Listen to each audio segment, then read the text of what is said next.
बिस्मिल्लाहिर्रहमानिर्रहीम अस्सलाम वालेकुम। क्या हाल है आप सब लोगों का? आई होप आप सब लोग बिल्कुल ठीक होंगे। हम भी बिल्कुल ठीक है अल्हम्दुलिल्लाह। आज का दिन जो है वो संडे का था और ये कुछ स्पेशल था मेरे लिए बिकॉज़ मेरी मम्मा आई हुई थी और सैटरडे को मेरी मम्मा आई थी, तो मैंने उनको रोक लिया था कि संडे का दिन भी हमारे साथ ही गुजार के जाएं। तो फिर मैं सुबह उठी और मैंने सोचा क्यों ना स्पेशल नाश्ता बनाया जाए सबके लिए। तो यहाँ पे मैंने पहले आमलेट की तैयारी की, आमलेट वगैरह कट वगैरह कर लिया था और साथ ही फिर मैंने सोचा क्यों ना बल्लों के मक्खन वाले पराठे बनाए जाएँ। तो इसलिए फिर यहाँ पे मैंने फटाफट सारे आमलेट वगैरह तैयार कर लिए थे और आज मैंने सोचा क्यों ना डिफरेंट तरीके से पराठे भी बनाना सिखाए जाएं। और वैसे तो लोग जो हैं वो देसी घी के या फिर ऑयल के पराठे बनाते हैं। मैं ज़्यादातर मक्खन के बनाती होती हूँ। मक्खन थोड़ा हेल्दी भी होता है और मैं कहती हूँ अगर ऑयल यूज़ करना ही है तो कुछ हेल्दी चीज़ ही यूज़ की जाए। सो यहाँ पे मैंने फिर 4 तरीक़ों से पराठे बनाए थे। और पहला तरीका तो सब बेसिक तरीका होता है, ये सभी इसी तरह से पराठे बनाते हैं और जल्दी भी इसी तरह से बन जाता है। लेकिन कभी कभी मैं डिफरेंट तरीके से बना लेती हूँ। इस तरह के जो पराठे होते हैं ना वो ज़्यादातर मैदे के आटे के अच्छे लगते हैं, उसमें बल भी बहुत अच्छे से वाजिया होते हैं और क्रिस्पी भी बहुत बनते हैं। लेकिन मैंने आज सोचा कि क्यों ना इसी आटे के ही बना लिए जाएँ पराठे वगैरह।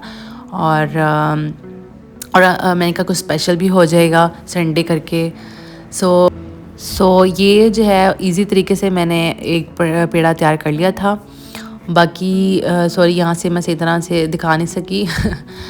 सो ये मैं दूसरा बना रही हूँ दूसरे तरीके से।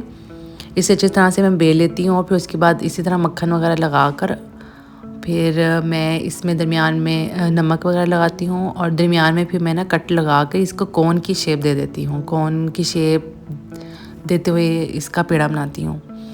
ऐसे इस तरह आप कोन की शेप देते जाएं इसको। और जब ये कोन की शेप पूरी हो जाए फिर हमने इसको थोड़ा सा दबा कर पेड़े की शेप दे देनी है।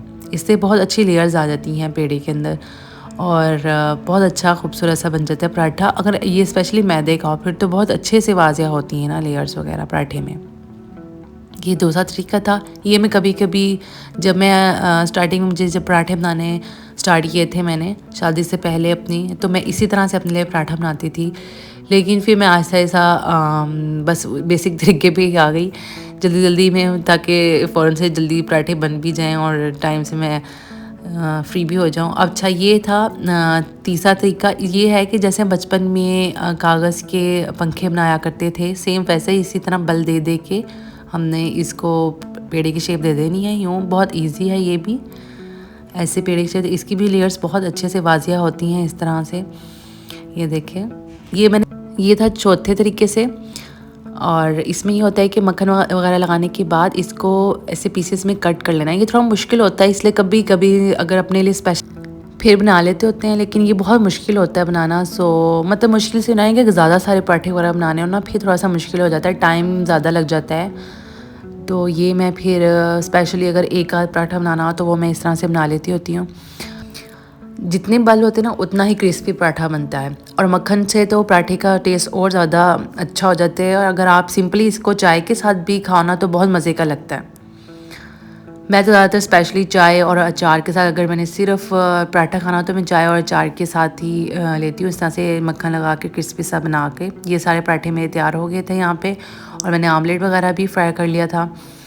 इधर मैंने कुछ चने मंगवाए थे अपने हस्बैंड से और फिर वो मैंने सर्व किए और यूँ हमारा नाश्ता बिल्कुल रेडी हो गया था। ये दोपहर का टाइम था और दोपहर के टाइम जो है वो मेरी सास जलेबियाँ वगैरह ले आई थी बच्चों के लिए।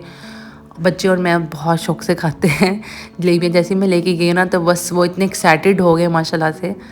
आज था हमारे बाहर जाने का प्लान, तो मैंने फिर दोपहर में हांडी स्किप कर दी थी और इस तरह की स्ट्रीट फूड चीज़ें बना ली थी, जैसे दही पकौड़ियाँ हो गई, फ्रूट चाट हो गई। तो और साथ मैंने शक्करकंदी भी बॉईल कर ली थी। मैंने सोचा क्यों ना बस इस तरह की छोटी मोटी चीज़ें इंजॉय की जाएँ और शाम को फिर हम जो है वो सब बाहर जाके डिनर इंजॉय करेंगे। संडे का दिन था और सब घर थे, तो फिर हमने दोपहर में सब ने यही खा लिया था। और वैसे भी हम दोपहर की रोटी स्किप कर देते होते हैं और शाम को या फिर सुबह ब्रेकफास्ट ही करते होते हैं। फिर यहाँ पे हम सब लोगों ने मिल के इंजॉय किया, कुछ गपशप वगैरह की और इस तरह से हमारा दोपहर का टाइम भी बहुत अच्छे से गुजर गया। फिर यहाँ पे रात का टाइम हो गया था और हम लोग सब तैयार होकर डिनर के लिए गए थे बाहर। ये रेस्टोरेंट हमारे इधर न्यू ओपन हुआ था तो सोचा क्यों ना इसको ट्राई कर लिया जाए। द ग्रिल यार्ड, यहाँ पे बर्गर, स्टेक्स और शेक्स वगैरह थे। हमने कुछ ग्रिल बर्गर मंगवा लिए थे, कुछ जिंगर मंगवा लिए थे। हमने सोचा कि क्यों ना सारे बर्गर ट्राई किए जाएं।